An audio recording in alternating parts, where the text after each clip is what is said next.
Hola a todos, bienvenidos a otra inversión literaria. Hoy nos adentramos en El extranjero de Albert Camus, un clásico, por cierto, que tú mismo propusiste explorar. Genial. El extranjero.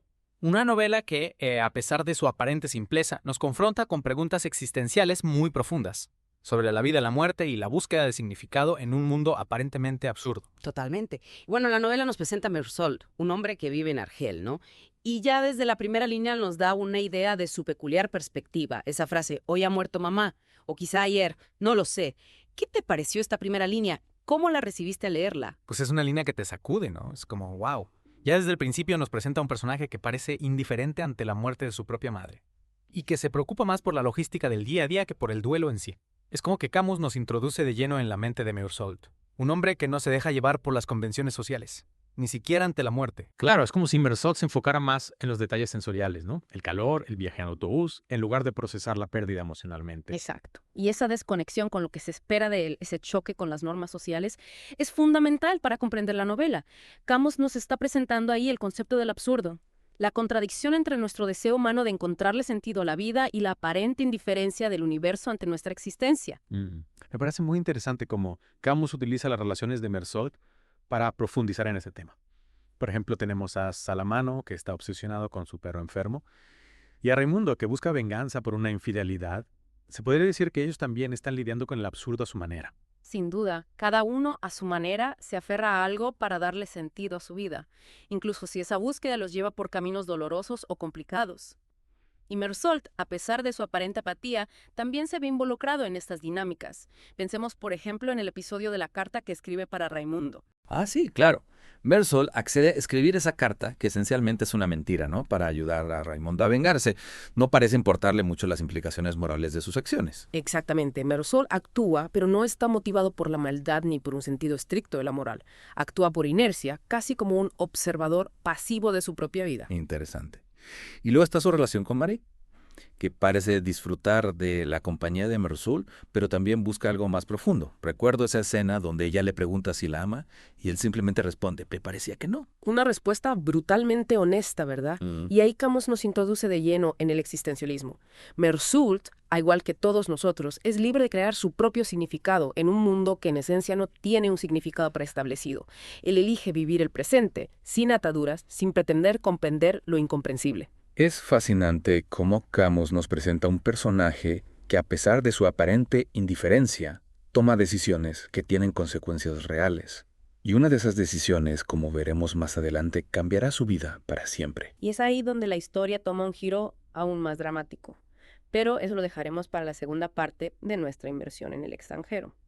Retomamos nuestra inversión en el extranjero.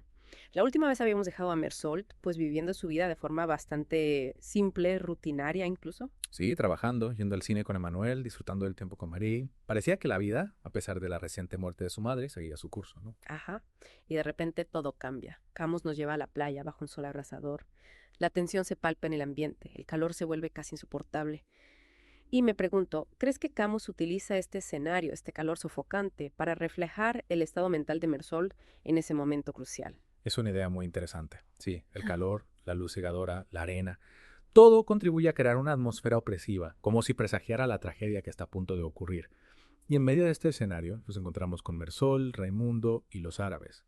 La tensión va en aumento, ¿verdad? Totalmente. Raimundo, cegado por la ira y el deseo de venganza, busca un enfrentamiento. Y Mersault, casi por inercia, se ve arrastrado por la situación. Camus, de forma magistral, no nos describe los pensamientos de Mersault en ese momento, simplemente nos muestra la acción, el sol, el brillo del cuchillo, los disparos. 5 disparos que resuenan en la mente del lector y que marcan un antes y un después en la historia. De repente, la vida de Mersault da un giro radical. Y a partir de este punto, la novela nos introduce en un nuevo escenario, la prisión. Exacto. Mersault se convierte en un prisionero. Un hombre juzgado no solo por su crimen, sino por su forma de ser, por su aparente falta de emociones. Es interesante cómo, a pesar del cambio drástico en su vida, Mersault describe su nueva realidad con la misma distancia con la que describía su vida en libertad. Sí, describe la prisión, el aislamiento, la rutina. Con una especie de desapego, se podría decir que la cárcel le proporciona de alguna manera una estructura, una rutina que no tenía antes. Es una interpretación válida. Sí, Mersault se adapta a su nueva realidad, observa, reflexiona sobre el paso del tiempo. Recuerda la historia del checoslovaco, ese hombre que regresa a su pueblo natal después de años de ausencia y es asesinado por su propia familia. Una historia que, en cierto modo, refleja la propia situación de Mersault. Un hombre que no encaja, que no comprende las reglas del juego y que paga un alto precio por ello. Mientras tanto, en el mundo exterior, la vida continúa.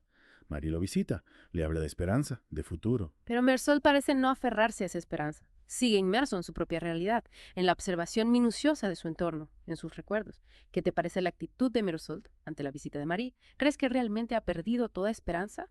¿O simplemente se ha resignado a su destino? Es una pregunta compleja. Por un lado, vemos a un Mersault que parece indiferente ante la posibilidad de un futuro con Marie.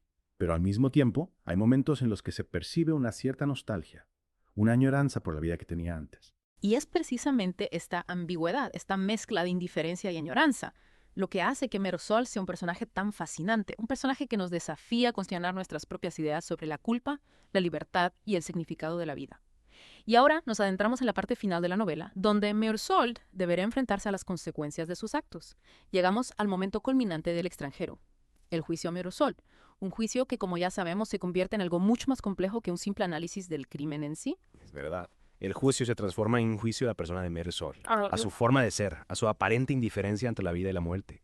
La sociedad busca castigarlo no solo por el acto que cometió, sino por no encajar en las normas, por no mostrar el tipo de dolor que se espera de él. Totalmente. Los testigos, incluso aquellos que lo apreciaban, como Celeste o Raimundo, se convierten en herramientas para la acusación. Sus palabras son tergiversadas, sacadas de contexto, para reforzar la imagen de Mersault como un hombre sin moral. Un peligro para la sociedad. Exacto. Y Mersault a lo largo del juicio se mantiene como un observador distante. No parece comprender la gravedad de la situación, la posibilidad real de ser condenado a muerte. Es como si siguiera atrapado en esa burbuja de absurda indiferencia, incapaz de conectar con la realidad del juicio, con la posibilidad de perder su libertad, su vida. Incluso su propio abogado parece desconcertado por la actitud de Mersault. Recuerdo esa escena donde el abogado intenta presentarlo como un hijo afligido por la muerte de su madre y Mersault simplemente lo mira con incredulidad. Es un momento clave donde la lógica del sistema judicial choca con la lógica, o la falta de lógica, de Mersault. Él no busca defenderse, no se adapta al juego que se está jugando en la corte, simplemente observa. Acepta su destino con una pasividad que resulta desconcertante para todos. Y el veredicto, como era de esperar, llega. Culpable. Mersault es condenado a muerte. Y es precisamente en este momento, enfrentando la muerte inminente, que experimenta una especie de epifanía, ¿no? Sí. En la antesala de la muerte, Mersault se libera del peso de las convenciones, de la necesidad de justificarse. Deja de buscar un significado que tal vez no existe y se reconcilia con la absurda realidad de su existencia. Camus nos deja con una imagen muy poderosa. Mersault en paz consigo mismo, aceptando la indiferencia del mundo, esperando la muerte con una extraña serenidad. ¿Es Mersault un héroe o un villano? Su indiferencia es un signo de alienación o una forma de rebeldía. Esa es la pregunta que Camus nos deja, la pregunta que resuena en la mente del lector mucho después de terminar la novela. No hay respuestas fáciles, no hay juicios morales absolutos, simplemente la historia de un hombre que, enfrentado al absurdo de la vida, elige vivir y morir en sus propios términos. Una historia fascinante sin duda. Y así termina nuestra inmersión en el extranjero. Una novela que nos invita a reflexionar sobre la vida, la muerte, la libertad y la búsqueda de significado en un mundo que a menudo parece carecer de él. Esperamos que esta conversación te haya brindado nuevas perspectivas sobre esta obra maestra de Albert Camus. Y recuerda, la conversación no termina aquí. Cuéntanos en los comentarios qué te ha parecido esta inmersión en el extranjero. ¿Te identificas con la indiferencia de Mersault? ¿Qué preguntas te ha dejado la novela? Nos encantaría conocer tu opinión. Y no olvides suscribirte al canal si aún no lo has hecho. Es muy importante que te suscribas para no perderte nuestras próximas inmersiones en el fascinante mundo de la literatura. Déjanos un me gusta si disfrutaste de este episodio y dinos qué libros te gustaría que exploráramos en futuros videos. ¡Hasta la próxima!